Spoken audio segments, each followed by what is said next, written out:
Mbak Niswa sampai heran. Dapat uang 1 ringgit dibolak-balikan, dilihat, ditengok lagi. Gimana Mbak dapat 1 ringgit?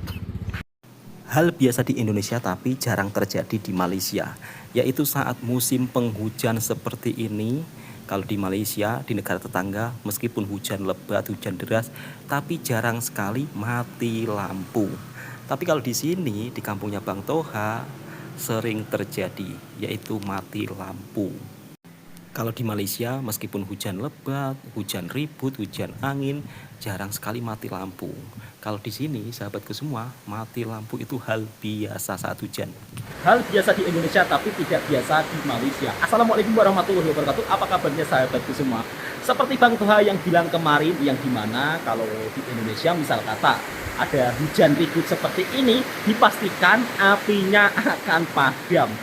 Kalau di Malaysia kan misal kata ada hujan ribut, ada petir, ada apalah, jarang sekali mati lampu. Tapi kalau di kampungnya Bang Toha, dipastikan mati lampu. Dan menyalanya ini biasanya cukup lama. Dan perkiraan nanti tengah malam baru akan menyala apinya. Memang beda jauh sih dengan sistem api yang ada di negara tetangga kita, Malaysia. Video ini bukan perbandingan ya, melainkan sebagai informasi yang dimana kita perlu akui sistem api di Malaysia ini sangat bagus ya. Yang dimana saat hujan ribut, saat ada hujan lebat, petir, tapi apinya masih menyala. Dan di sini mati lampu sahabatku semua. Makanya kita sering melihat kan orang Indonesia ketika merantau di Malaysia dan mereka terkejut, shock. Di Malaysia jarang mati lampu, tapi di Indonesia sering mati lampu. Selamat pagi semuanya sahabat-sahabatku semua. Alhamdulillah semalam mati lampu, tapi tidak begitu terlalu lama sahabatku semua.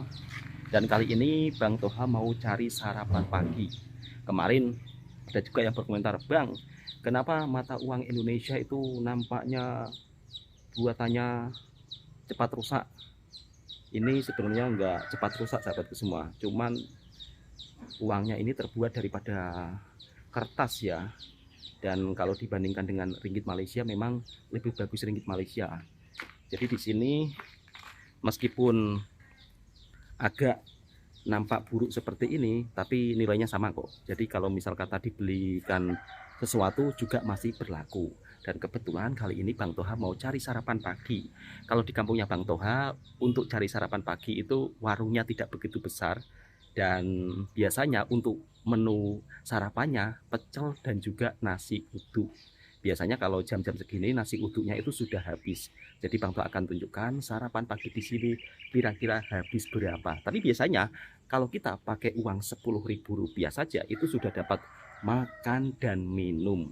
Sambil cari sarapan pagi, Bang Toha juga akan tunjukkan suasana di sekitaran kampungnya Bang Toha. Karena pagi ini cukup agak lambat cari sarapan paginya, jadinya mungkin nasi uduknya sudah habis sahabatku semua. Kalau di kampungnya Bang Toha, lepas subuh itu sudah ramai orang yang beli sarapan.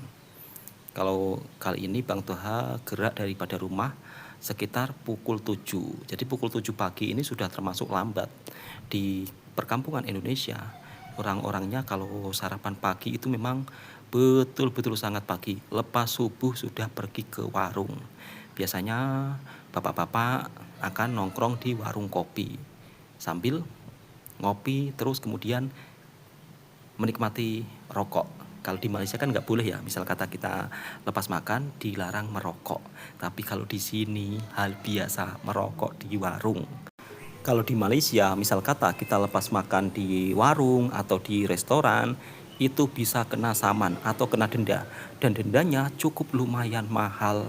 Tapi kalau di Indonesia, misal kata kita lepas makan di warung, kita merokok, itu nggak ada masalah. Jadi aman-aman saja. Memang tiap negara punya aturan yang berbeda-beda. Tapi di sisi lain, keren sih negara tetangga kita. Kenapa dilarang merokok di tempat makan? Ya karena menghormati orang-orang yang dimana tidak merokok, kemudian juga menjaga kesehatan. Jadi kawasan merokok itu ada tempatnya tersendiri kalau di negara tetangga. Dan seperti ini sahabatku semua, kalau musim tanam padi di kampungnya Bang Toha, Bisa lihat sendiri, suasananya begitu sangat menghijau. Dan kali ini Bang Toha beli sarapan paginya itu di kampung sebelah ya. Jadi perjalanannya itu agak cukup lumayan jauh sedikit lah. Sebab kalau di tempatnya Bang Toha sendiri, kalau sudah pukul 7 cari sarapan pagi kebanyakan itu sudah habis. Jadi orang-orangnya itu kalau beli sarapan pagi memang selepas sholat subuh itu sudah beratur panjang. Dan di kampungnya Bang Toha tidak ada roti canai sahabat semua seperti di Malaysia. Kalau di Malaysia kan biasanya sarapan pagi pakai roti canai, kemudian minumnya teh tarik, itu kan sudah sangat enak ya sahabatku semua, dan betul-betul sangat nikmat. Bang Toha pun juga rindu sarapan pagi roti canai, kemudian makan dengan teh tarik. Kok makan dengan teh tarik sih? Minum dengan teh tarik Malaysia, memang sangat sedap. Tapi saya akan coba sahabatku semua, Bang Toha akan coba beli roti canai secara online. Kemudian nanti akan Bang Toha masak di tepi sawah sambil minum teh tarik dengan melihat pemandangan gunung, sawah padi. Memang begitu sangat-sangat nikmat luar biasa. Dan di sini kalau untuk pengolahan tanahnya itu sebagian sudah ada yang menggunakan mesin, namun sebagian masih menggunakan tradisional cangkul sahabatku semua. Ada juga di sini salah satu tempat untuk pengisian minyak, stasiun mini. Kalau di Malaysia nggak ada, di Indonesia stasiun mini itu banyak sekali di area perkampungan.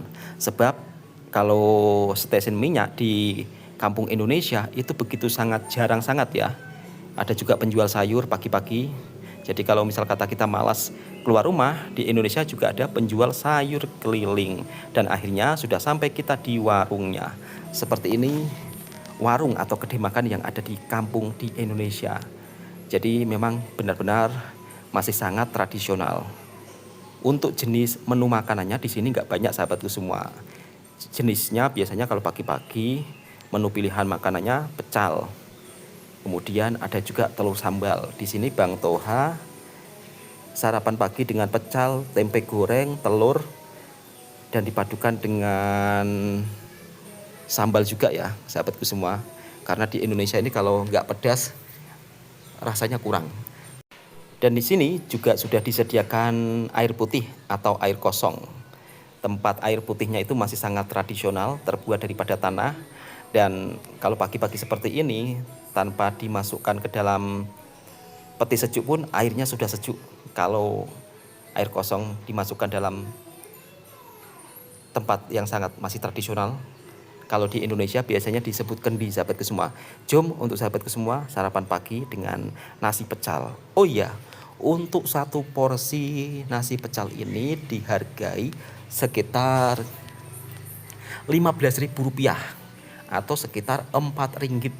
Rp4, lauknya tempe, kemudian telur, minumnya biasanya kalau pagi-pagi itu kopi hitam. Jadi 15.000 boleh dapat kopi hitam sekali makan dengan lauk telur. Kalau diringgitkan ya sekitar Rp4 lah. Kira-kira murah atau mahal sahabatku semua. Tapi kalau di kampung memang untuk jenis makanan seperti ini sangatlah murah. Tapi kalau kita sudah berada di perkotaan, misal kata kita mau cari sarapan pagi dengan harga Rp15.000, kemudian siap dengan air minumnya, memang susah jumpa. Karena ini di kampung, jadi jualannya itu sangat murah-murah. Dan keuntungannya pun juga tidak begitu besar sahabatku semua kalau jualan sarapan pagi seperti ini. Paling-paling ya sekedar untuk bisa menyambung hidup, bertahan hidup, itulah kenapa di sini harganya murah-murah. Sama seperti Bang Toha kalau jualan TOS, jualan air limau, itu pun Bang Toha jual harga yang sangat murah. Dari mulai Rp1, kemudian 80 sen. Kalau dijual harga mahal-mahal, itu juga kasihan sahabatku semua, karena pendapatan di sini itu sangat rendah. Dan inilah sarapan pagi yang ada di kampungnya Bang Toha, nasi pecal, tempe, kemudian dipadukan dengan minuman kopi. Selepas sarapan pagi, hantar limau kepada Mbak Niswa. Tapi kali ini Bang Toha mau tunjukkan uang ringgit Malaysia kepada Mbak Niswa. Kira-kira dia tahu enggak? Dan di sini untuk limaunya 1 kilonya sekitar Rp3 sahabatku semua. Dan Mbak Niswa tengah bersih-bersih kedai. Kita beli limau es. Buat sahabat-sahabat yang berkomentar Mbak Niswa ini masih gadis belum istri orang. Mbak, ada yang berkomentar Mbak Niswa itu sudah punya suami apa belum bang? Ini bukan istri orang ya, melainkan Mbak Niswa masih gadis dan bukan janda. Kali ini Bang Toha ingin tunjukkan mata uang Malaysia. Kira-kira Mbak Niswa tahu nggak? Mbak, ini mata uang mana? Nggak tahu. Masa nggak tahu sih Mbak, ini mata uang mana?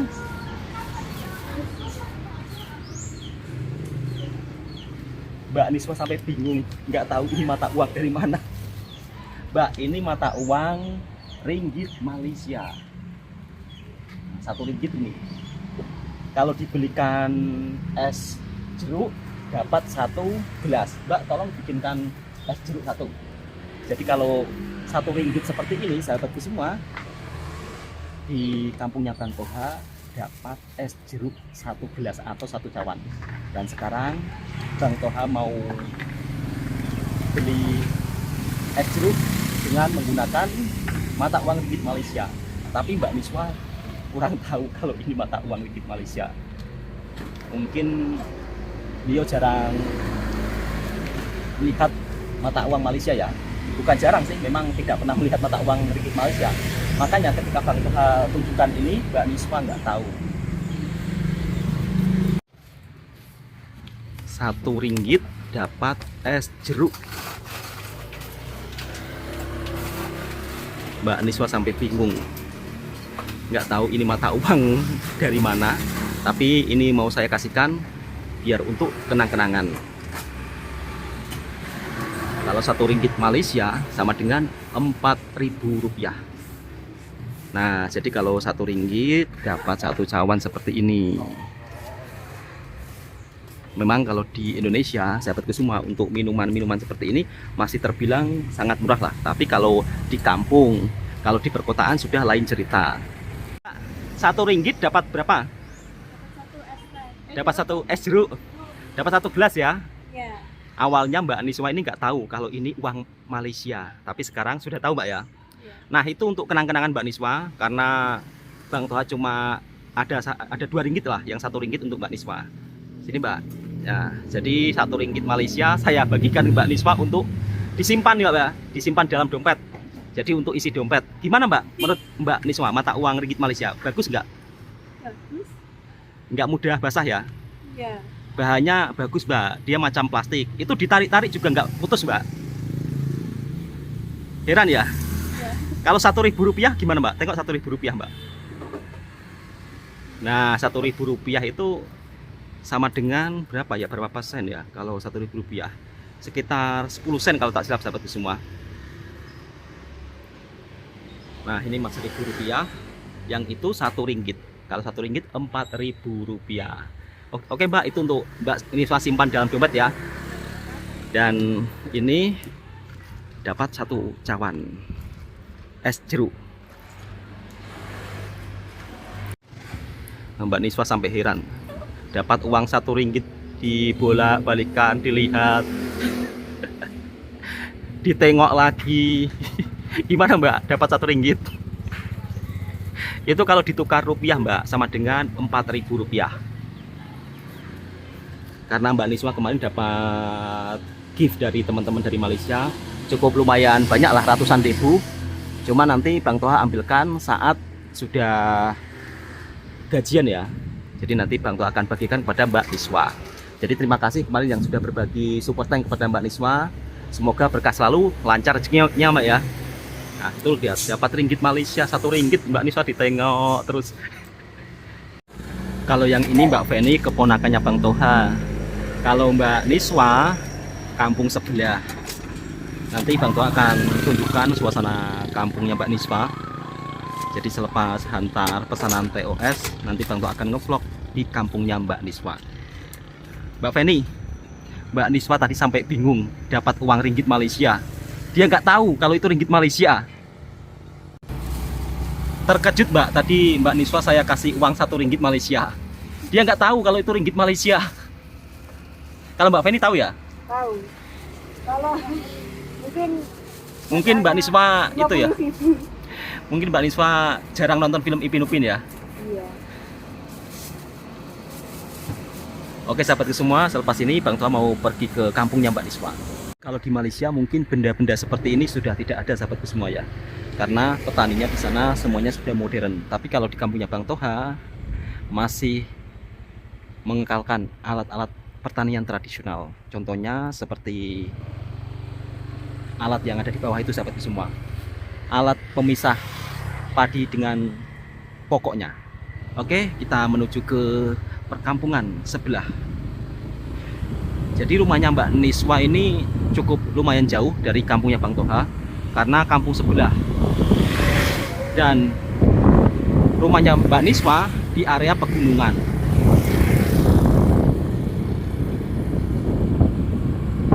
Kita akan menuju ke kampung pegunungan. Kalau untuk jalan menuju rumahnya Mbak Niswa ini jalannya sangat bagus sahabatku semua. Beberapa tahun yang lalu jalannya sudah dibangun ya, diperbarui semua.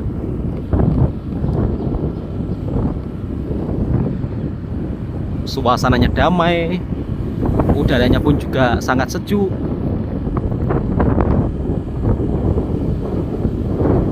Kalau mau datang ke sini pun juga boleh sahabatku semua. Nanti kawan-kawan boleh bermalam di rumahnya Bang Toha. Sebagian sawah padinya masih kosong karena kalau untuk pertanian di sini bergantung kepada air hujan. Jadi kalau sawahnya ada airnya cukup lumayan banyak, baru ditanam padi. Di sini juga sudah ada yang ditanam padi sahabatku semua. Tapi nampaknya kekurangan air ya, karena hujannya kurang.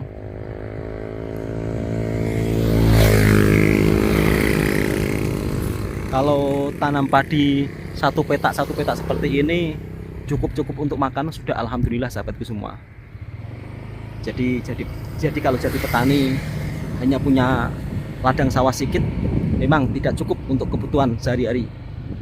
Kita bisa lihat ada bapak tani dan ibu tani yang tengah mengairi sawahnya.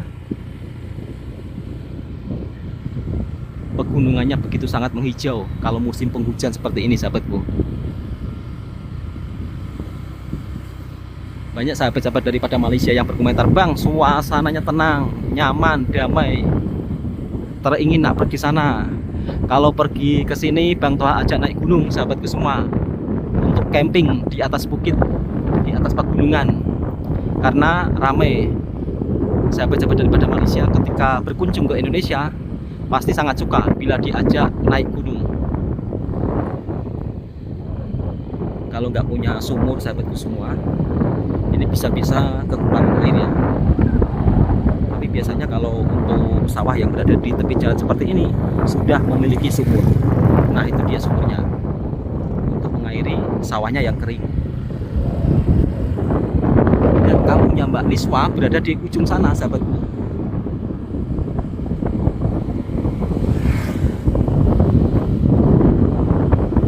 Anginnya begitu sangat kuat karena berada di puncak ini sahabatku.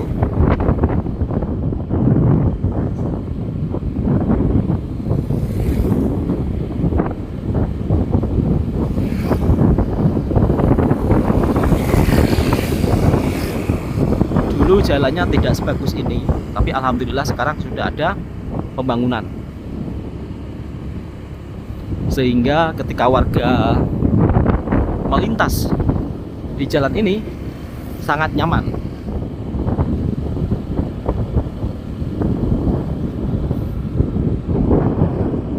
Kalau untuk kampung pegunungan rumahnya masih jarang-jarang sahabat.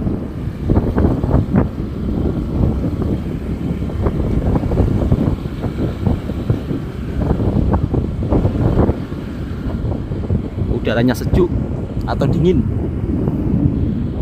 Ada juga warung kopi. Jadi bisa singgah di sini untuk ngopi-ngopi, minum teh sambil menikmati pemandangan gunung. Nah, itu pegunungannya sahabatku semua.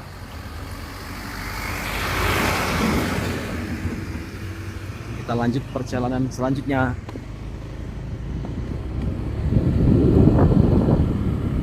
Mungkin saya hanya bisa menunjukkan ya kampungnya Mbak Niswa dari kejauhan, sebab kalau Bang Toha masuk agak terlalu jauh.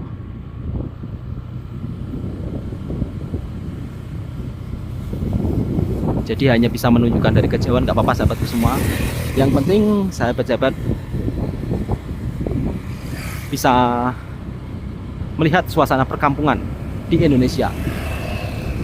Sebelum balik ke Malaysia, Bang Toha akan ngevlog terus suasana perkampungan di sini.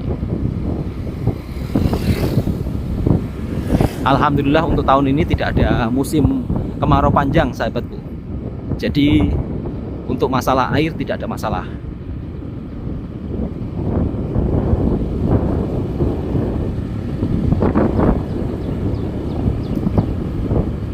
Nah, Bang Toha akan tunjukkan kampungnya Mbak Niswa itu ada di atas pegunungan sana sahabatku semua. Nah, jadi kalau naik juga agak cukup lumayan jauh. Bang Toha akan coba untuk maju ke depan sedikit. Nah, di area pegunungan sana atau di perbukitan rumahnya Mbak Niswa. Cuma Bang Toha sampai di sini dulu. Oke, untuk sahabat-sahabatku semua, next Bang Toha mau makan dulu. Nanti Bang Toha lanjut untuk ngevlog di rumah yang ada di perbukitan sana, hingga Bang Toha akan naik ke yang paling tinggi. Assalamualaikum warahmatullahi wabarakatuh. Semoga sahabatku terhibur.